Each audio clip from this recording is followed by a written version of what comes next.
When you start out, you don't have any money. I used to get my hair cut at a barber school. I don't know if you guys know what barber school is. Barber school is when they don't know how to cut your hair and you have $5. I have no obligation to laugh at comic guests just because they happen to be sitting across from me. But that's funny stuff. Oh, thank you. Thanks for laughing even though you didn't have to. No, there were no threats. Julian McCullough, for crying out loud, a comic named Julian, first of all. I had a lot of obstacles coming up.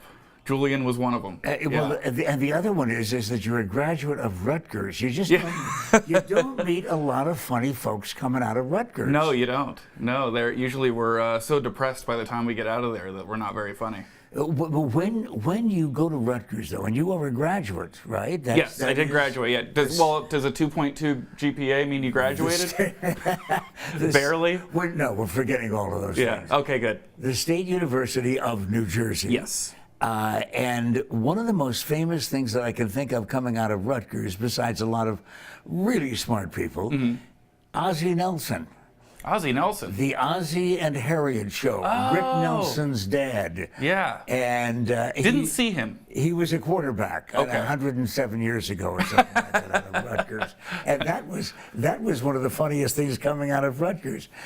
When you're opening for Dave Chappelle, you have to protect humor. Do you have to talk ahead of time? I'm going to do this, I'm going to do that, so that you're not doing the same material.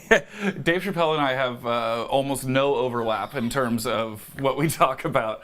But you've opened for so many comics. Yeah, well, especially in New York, they all drop in on these clubs. So even worse than opening for these people, I've had to follow Jerry Seinfeld and Dave Chappelle because they'll come in, they'll do a set, and then you're next.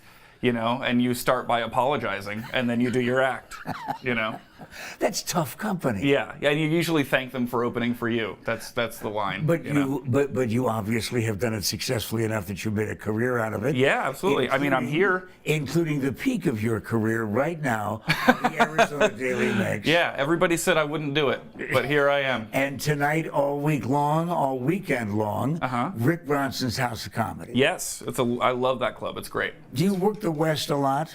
Yeah, you made it sound like I'm pioneering the Wild West. I'm wondering, does a comic, though, have to change material when he crosses the Mississippi? Is it different in the Western United States than it is in New York, New Jersey, Philadelphia? Yeah, I do a lot more golf jokes out here because I feel like that's why I love Phoenix. It's high class and low class. You know what I mean? I can go golfing and then buy a machete across the street. So it's a pretty cool town. See, how handy is that? I mean, you wouldn't believe it, but you need one. And explain that to somebody in Passaic. You can't. They don't get it. They don't get the machete need. All weekend long at Rick Bronson's House of Comedy. By the way, before you leave here, because we've got a whole lot of other show to do. Okay. What is the Guy Code? Oh, Guy Code it was a show on MTV where men are supposed to tell people what it goes on between men, like what rules we have for each other, for like if we go to a bathroom, we put a urinal between us kind of thing, you know what I mean? I don't. I think, like they have that divider usually, and I like to lean over and say, don't you hate these things? So I wasn't good for the show. They got rid of me. As long as we're explaining things like the Guy Code, would you please explain to pet lovers why it is that you chose the name Pop-Tarts? For my cat? A cat named Pop-Tarts. I'm sorry. Because she woke me up every morning, and so do Pop-Tarts. No, I don't know. I don't remember. I think I was probably drunk.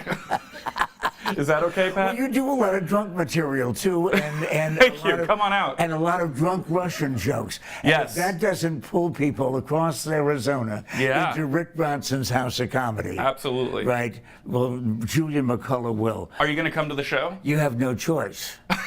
I'll be in the front row. Oh, yeah? And I don't have... We can do this all night? Yeah, but in the future, there will be a fee. Okay, no problem. I'm glad you didn't charge us, though. Yeah. For coming in, getting up early in the morning to be funny. Well, you gave me water, so I appreciate that.